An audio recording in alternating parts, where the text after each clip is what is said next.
December 7, 1941. A quiet Sunday morning in Hawaii. American sailors enjoy breakfast aboard their ships. Families prepare for church services.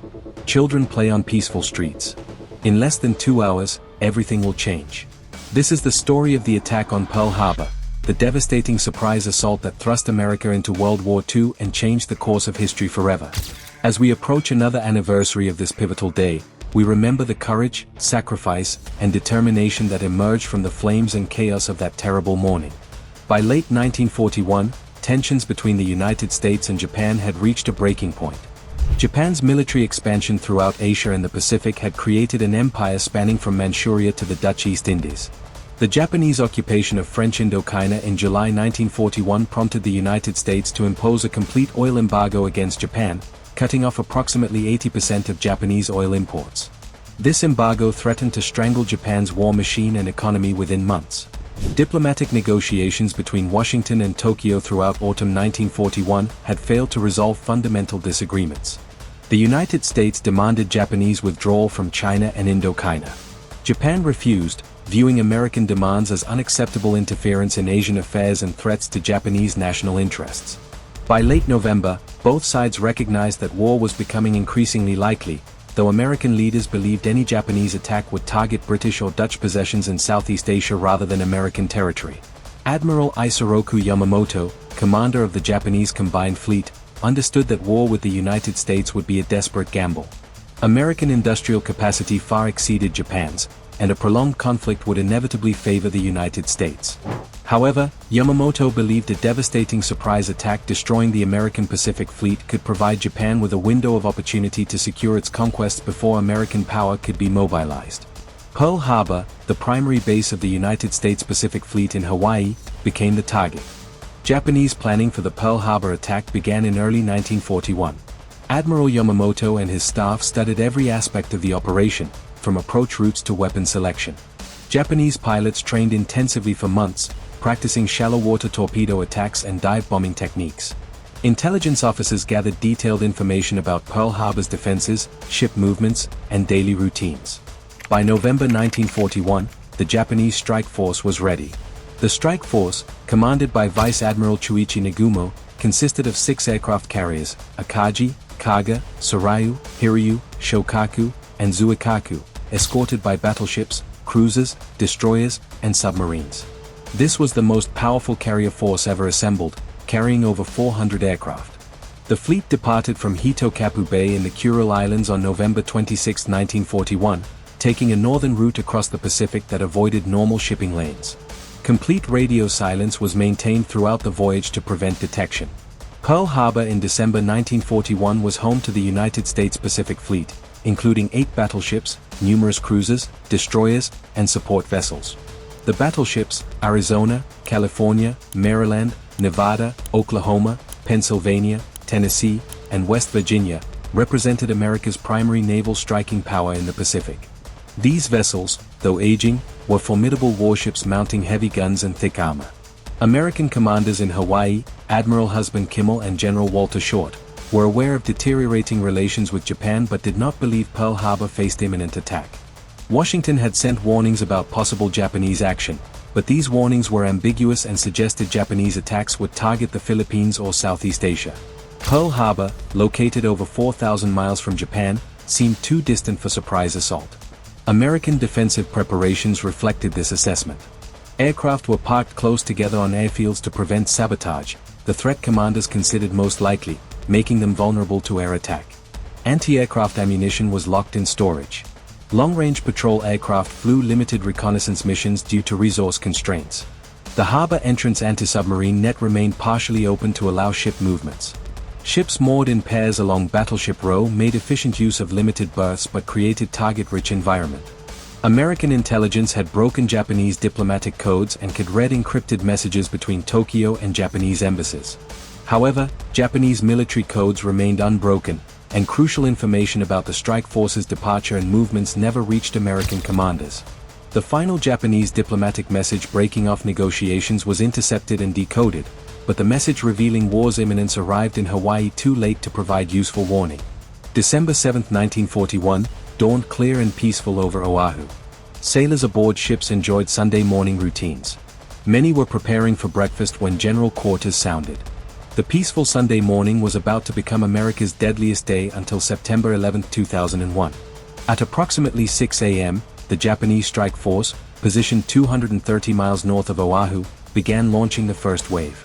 Commander Mitsu Fukaida led 183 aircraft, torpedo bombers, dive bombers, horizontal bombers, and fighters, toward Pearl Harbor. The aircraft formed up and headed south through the early morning darkness, their pilots knowing they were about to change history. At 7:02 a.m., two Army radar operators at Opana Point detected the incoming aircraft at a distance of 132 miles. They reported the contact to the information center, but the officer on duty dismissed it as either an expected flight of B-17 bombers from the mainland or an error. This was the last chance to provide meaningful warning before the attack began. At 7:48 a.m., Commander Fukaida transmitted the code words Tora, Tora, Tora, Tiger, Tiger, Tiger, signaling that complete surprise had been achieved. Moments later, the first bombs fell on Wheeler Field and the seaplane base on Ford Island. Japanese fighters strafed-parked aircraft, destroying them before American pilots could reach their planes. Within minutes, American air power in Hawaii was being systematically destroyed on the ground. Torpedo bombers, flying low over the water, began their runs against Battleship Row. These aircraft, modified with special shallow-running torpedoes developed specifically for Pearl Harbor's shallow waters, approached from multiple directions. The first torpedoes struck USS Oklahoma and USS West Virginia almost simultaneously. Oklahoma, hit by at least 4 torpedoes within minutes, began capsizing, trapping hundreds of sailors inside her hull.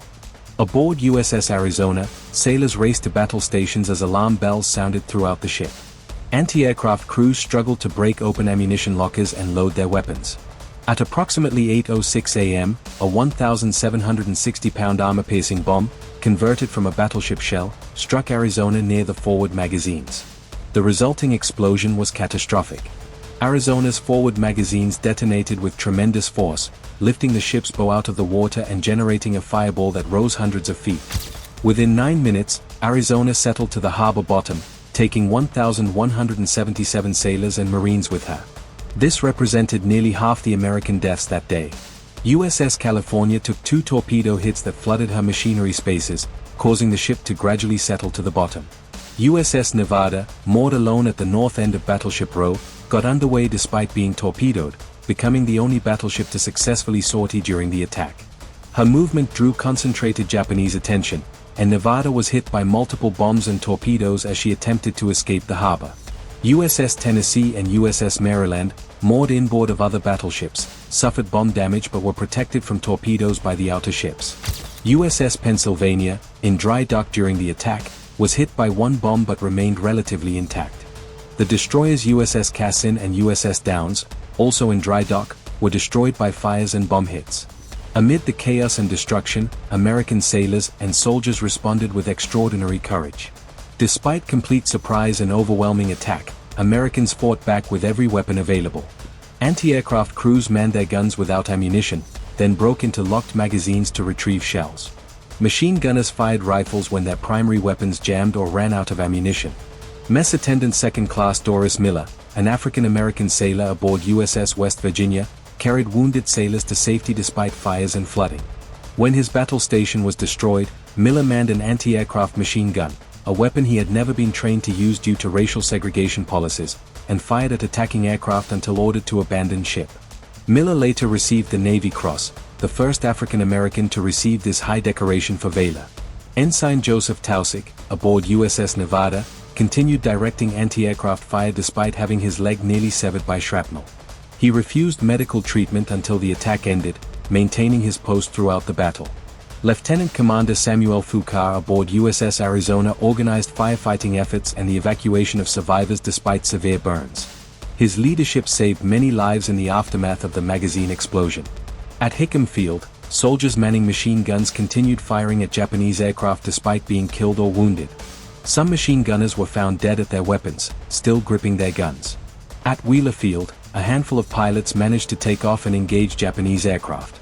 Second Lieutenant George Welsh and Second Lieutenant Kenneth Taylor shot down several Japanese planes despite overwhelming odds. Harbor tugboat crews, many civilian, moved burning ships away from fuel storage facilities and helped fight fires aboard damaged vessels. Hospital corpsmen and Navy doctors treated hundreds of wounded under fire, performing emergency surgeries and saving lives despite limited supplies and catastrophic casualties. The entire base mobilized to rescue trapped sailors, fight fires, and restore defensive capabilities. At approximately 8:40 a.m., as the first wave departed, a second wave of 167 Japanese aircraft arrived over Pearl Harbor. Led by Lieutenant Commander Shigekazu Shimazaki, this wave encountered much heavier anti-aircraft fire as American gunners had armed their weapons and were prepared. However, the Japanese continued their attacks with determination. The second wave focused on ships that survived the first attack and targeted airfields and facilities. Dive bombers attacked USS Nevada, which was attempting to escape the harbor. Recognizing that Nevada might block the harbor entrance if sunk in the channel, American commanders ordered the ship beached. Nevada ran aground near Hospital Point, preventing harbor blockage but taking severe damage from multiple bomb hits. Additional attacks struck Hickam Field, destroying more aircraft and facilities. Bombers targeted the submarine base, fuel tank farms, and the Navy Yard. However, the Japanese failed to locate the submarine base's fuel storage or destroy the repair facilities that would prove crucial for recovering the Pacific Fleet.